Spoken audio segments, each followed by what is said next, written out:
আছে ভাই। আপনি মাফ করবেন, দেখবেন আপনি দিন শেষে ভালো আছেন। আর আপনি খালি ভাববেন যে আমি প্রতিশোধ দিব, ওরে আমি দেখে ছাড়বো, রিভেঞ্জ নিয়ে ছাড়বো, আপনি প্রতিশোধের আগুনে জ্বলে পড়ে ছারখার হয়ে যাবেন।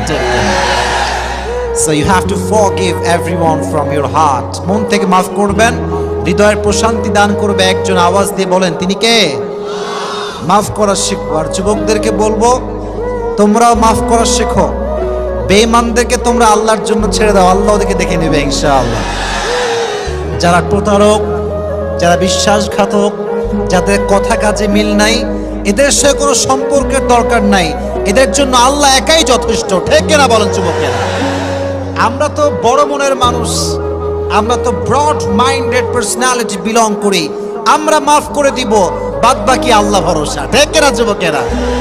তাহলে প্রথম মেসেজ আজকের এই মাহফিলে, এই যে আমাদের হৃদয়টা আছে, এই হৃদয়ে কোনো হিংসা বিদ্বেষ থাকবে না, কারোর জন্য কোনো প্রতিশোধ থাকবে না। একটা সুন্দর হাদিস শোনাই। নবীজি বলেছেন, আমার জীবনের সবচাইতে বড় আমল কি তোমরা জানো? সাহাবা একরাম বলল, ইয়া রাসূলুল্লাহ, বলেন কি আমল যেটা সবচেয়ে বড় আমল? নবীজি বলেন, কোনো তাহাজ্জুদ নয়, এটা কোনো দান নয়। ইন ইসতাতা'তা আন তুসবিহা ওয়া তুমসিয়া ওয়া লাইসা ফি কলবিকা গাশশুন লিআহাদিন ফাফআল যালিক ওয়া যালিকা মিন সুন্নতি ওয়া মান রাগিবা আন সুন্নতি ফালাইসা মিন্নি।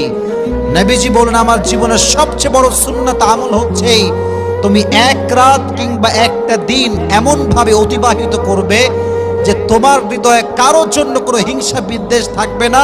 এটাই আমার সবচেয়ে বড় আমল। সুবহানাল্লাহ পড়েন আপনারা।